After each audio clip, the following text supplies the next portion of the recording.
Hello dear friends, तो मैं हूं आरती। संस्कृति आईएएस यूट्यूब चैनल पे आप सभी का स्वागत है। मैं हाजिर हूं एक नए विषय को लेकर के, हाजिर है एक नए नाम परिवर्तन को लेकर के। तो उत्तर प्रदेश सरकार ने आगरा के जिले फतेहाबाद का नाम बदल करके जो है सिंदूरपुरम रखने की बात कही। तो ये नाम में बदलाव क्यों किया जा रहा है? पहली बात तो हम आपके मन में आ रहा है कि क्यों बदल रहे हैं।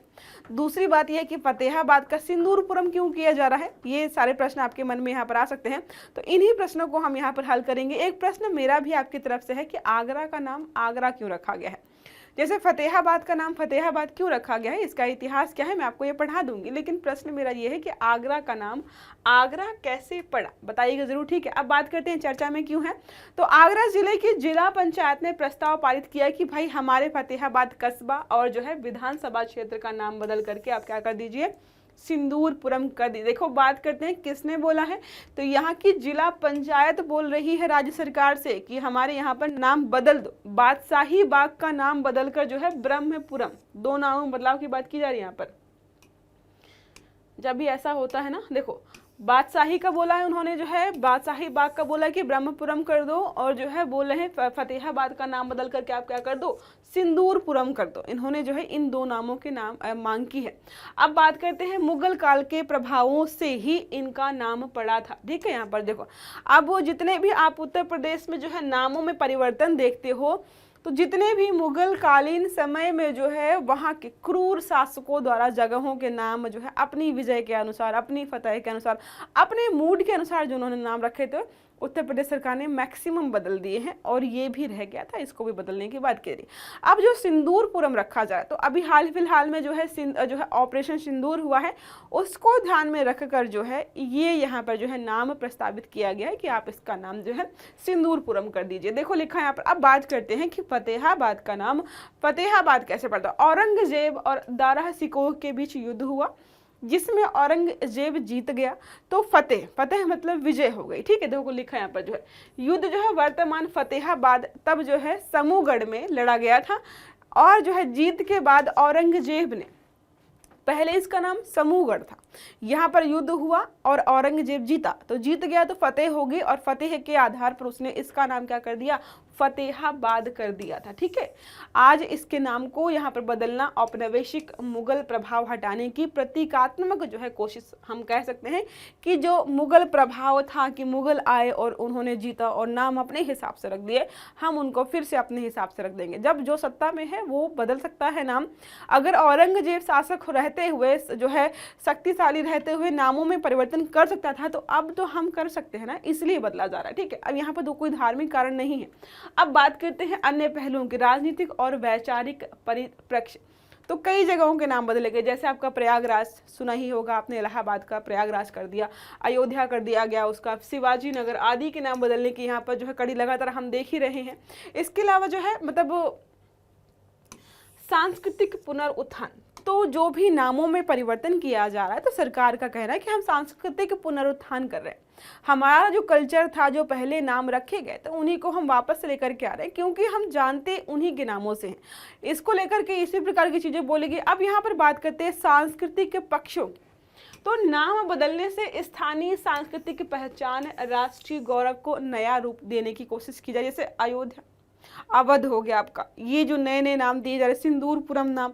अब ऑपरेशन सिंदूर इतना चर्चा में था कि जब ये नाम बदलेंगे आप, तो आधे लोग तो वैसे ही समझ जाएंगे कि भाई अच्छा ठीक है, मतलब बहुत चर्चा में रहा है।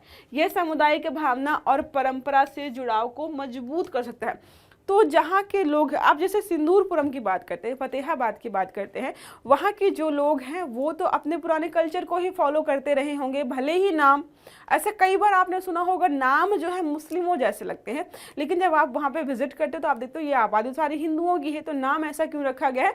तो नामों में परिवर्तन जो है पुराने समय में मुस्लिम शासकों द्वारा किए गए थे मैक्सिमम। अब जो है ऐसा कुछ होता है, जब सरकार ऐसी कुछ चीज़ें करती है, तो आपने देखा ही होगा कि जो है मतलब दूसरे पार्टी के जो भी विपक्ष के लोग हैं वो एक तरीके से इसको बोलते हैं कि ये पॉलिटिकल मुद्दा है। ठीक है, राजनीतिक है, नाम बदलने से काम नहीं चलता है। इसके अलावा जो है कुछ इसे इतिहास के पुनर्लेखन का प्रयास बोल रहे हैं कि भाई आप तो इतिहास दोबारा लिखने का प्रयास कर रहे हैं कि जो है औरंगजेब ने जो है इतिहास लिखा और इसका नाम फतेहाबाद कर दिया, आप बदल करके जो है सिंदूरपुरम कर दीजिए। अब बात करते हैं आप जो है नाम बदलने की प्रक्रिया क्या? तो ऐसा तो है नहीं कि मूड में आया चलो इसका नाम बदलते हैं, ऐसा नहीं होता है। बिल्कुल निचले स्तर से शुरू, जैसे हमने देखा यहाँ पर ग्राम पंचायत ने जो है सरकार को बोला कि भाई हमारे इस जगह का नाम शुरू कर दो, तो क्या लिखा है, किसी स्थान का नाम बदलने की प्रक्रिया पूरी तरीके से संवैधानिक और प्रशासनिक रूप से नियंत्रित होती है। ऐसा नहीं है कि मूड आया और नाम बदले। पहला है स्थानीय निकाय, जो भी ग्राम पंचायत है या फिर जो है ग्राम नगर निगम, जो भी आपका नगर निगम नगर पंचायत जो है वो प्रस्ताव रखती है, राज्य सरकार को भेजती है कि भाई यहाँ का नाम बदलो। राज्य सरकार गृह मंत्रालय को भेजता है कि हम यहाँ का नाम बदलना चाहते हैं, सिफारिश। तो गृह मंत्रालय संबंधित एजेंसियां जो भी हैं वहाँ पर जो है, जैसे सर्वे ऑफ इंडिया हो गया, पोस्टल जो है डिपार्टमेंट होगा, इन सब से जो है राय लेता है और पूछता है कि कोई आपत्तियां तो नहीं है। अब जब किसी जगह का नाम आप बदलेंगे तो वहाँ के थाने का नाम, वहाँ के रेलवे स्टेशन का नाम, वहाँ पे पोस्ट ऑफिस का नाम, सबका नाम बदलना पड़ेगा। ऐसा तो है नहीं कि जिले का नाम बदल दिया है बाकी सब वही चला, सब कुछ बदलना पड़ता है, ये देखना पड़ेगा। इसके अलावा जो है अंतिम मंजूरी जो है केंद्र सरकार और राष्ट्रपति की होती है कि ठीक है आप बदल सकते हो। तो राज्य जो है गजट और भारत सरकार के गजट में नाम फाइनल प्रकाशित कर देते हैं और नाम यहाँ पर बदल जाता है।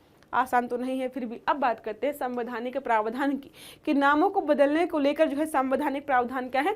तो संविधान में नाम बदलने की सीधी प्रक्रिया का वर्णन तो नहीं है, लेकिन यह प्रक्रिया संविधान की संघीय व्यवस्था और राज्य सूची स्टेट लिस्ट के तहत यहाँ पर आती है। द गवर्नमेंट ऑफ इंडिया जो हमारा है, नेम ऑफ स्टेट्स जो है ऑर्डर 1950 के तहत जो है राष्ट्रपति को जो है अंतिम मंजूरी देने का, अब राष्ट्रपति मंत्रिपरिषद की सलाह से काम करते हैं, मंत्रिपरिषद जो है प्रधानमंत्री जी की सलाह से काम करते हैं, तो केंद्र सरकार इंक्लूड हो गई। राष्ट्रपति को वो बोलेंगे, राष्ट्रपति जो है फाइनल जो है वहाँ पर क्या करेगा, एग्री कर देगा कि सहमत देगा, ठीक है चलो नाम बदल लो, और वहाँ पर नाम बदल दिया जाता है। ठीक है, एक प्रश्न मेरा ये है कि राष्ट्रपति मंत्रिमंडल की या मंत्रिपरिषद की सलाह से काम करेंगे, ये जो है किस अनुच्छेद में कहा गया है। ठीक है, अब यहाँ पर है विधिक, लीगल और प्रशासनिक सीमाएं भी यहाँ पर है। पहला है पब्लिक रिकॉर्ड्स एक्ट 1993 और सर्वे ऑफ इंडिया गाइडलाइंस के अनुसार सभी नक्शे, दस्तावेज, रजिस्ट्री में परिवर्तन तभी संभव है जब गृह मंत्रालय द्वारा औपचारिक मंजूरी दे दी जाए। हर चीज को बदलना पड़ेगा।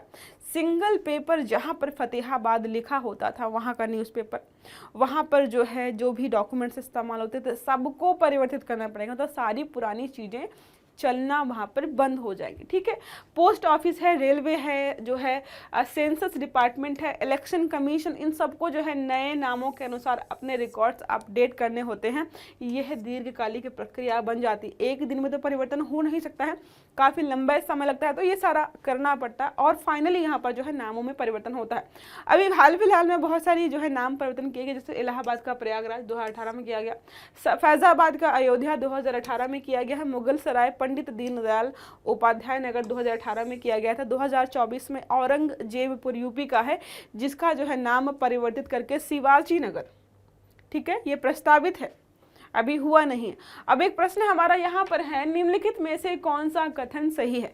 नाम बदलना संविधान में एक जो है एक स्पष्ट अनुच्छेद के अंतर्गत आता है, क्या ये बताया मैंने। दूसरा है, नाम बदलने की प्रक्रिया केवल केंद्र सरकार के अधीन होती है।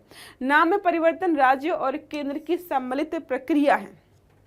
ठीक है, इसका सही आंसर जो है आपको कमेंट बॉक्स में बताना है कि क्या है। और एक प्रश्न और भी पूछा है कि जो राष्ट्रपति हमारे हैं वो मंत्रिपरिषद की सलाह से काम करेंगे, इसको जो है किस अनुच्छेद में बताया गया है। तो इन दोनों प्रश्नों का आपको उत्तर कमेंट बॉक्स में देना है। आई होप आर्टिकल समझ में आया होगा।